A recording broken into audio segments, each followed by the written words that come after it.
we address the situation where some net force acts for some time interval delta t.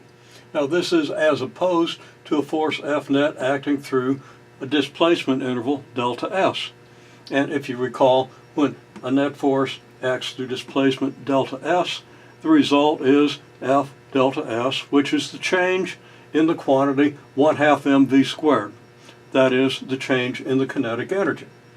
Now the net force is acting through a time interval delta t. So what changes in this case? Well, if the net force acting on a mass m, and of course we're assuming a constant net force acting on a constant mass, we can also address the situation where there's a variable force acting on a variable mass. It might challenge your calculus just a little bit, but something that you should be able to do after a year of calculus.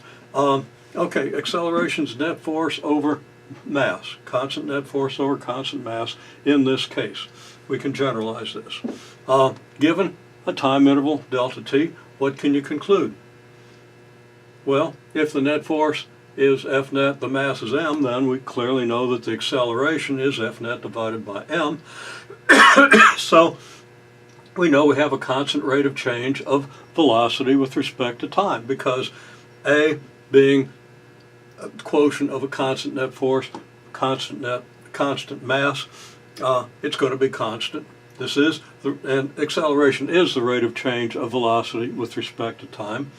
So this is a constant rate of change of velocity with respect to time. Okay, well, when the rate of change of velocity is constant, then the acceleration is delta v over delta t, because that's exactly what we mean by the rate of change of v with respect to t. Now this would be the average rate of change of v with respect to t as opposed to the instantaneous rate, but since a is constant, this applies for any interval, okay, in particular for the interval delta t, so that we can calculate delta v. Well, delta v then is very straightforward, a delta t. And what's a delta t? Well, it's F net over mass times delta t. So, if we multiply, if we take this, which is equal to this, and regard that as an equation, if we want to, well, I didn't say exactly what conclusion we wanted to draw, so this is a valid conclusion, but actually I think maybe the problem was, I did ask you, what do we get for F net delta t? If it didn't, maybe it should have. Well, we multiply both sides of the equation constituted by these two quantities, and we get m delta v equals F net delta t. Okay, so F net delta t is a change in what quantity? Well, if it's a constant mass, then it's mass times delta v, mass times Vf minus V naught. And then we can expand that to mVf minus mV naught, so that F net delta t is the change in the quantity mV. Okay, because change in the quantity mV is mVf minus mV naught, the final value of mV minus the initial value of mV. So we obtain finally this relationship, that this quantity F net delta t is equal to the change in the quantity mV. Now remember that we have the F net delta s is the change in 1/2 mv squared. So we could compare this with this.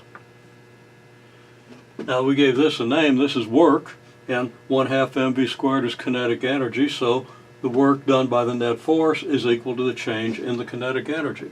In this case, F net delta t is not the same thing as F net delta s. F net delta t is what we're going to call the impulse of a force. And that's equal to the change in the mv quantity. The mv quantity is what we're going to call momentum. So now we have a definition of impulse and momentum, at least in the case where we have a constant net force and a constant mass. Again, this can be generalized. You would change the Fnet delta t to an integral of Fnet with respect to t. And your change in mv could be constituted both by a change in m and a change in v. It could either be due to a change in m or change in v or any combination thereof. And you would just use a differential to address that possibility. But for right now, this is all we're going to need for the immediate future. Yeah, some of the problems we're going to ask you to integrate a net force, but that's actually pretty easy to do. It's pretty easy to see that if you had a variable net force, this would be the product of the average net force times delta t. And of course the average net force is going to be the integral of the net force with respect to time divided by delta t. So in any case, okay. So we're going to get to a couple of problems that show us how this might be a useful idea. And it is a very useful idea, just as the work kinetic energy theorem is. And this, incidentally, is called the impulse momentum theorem.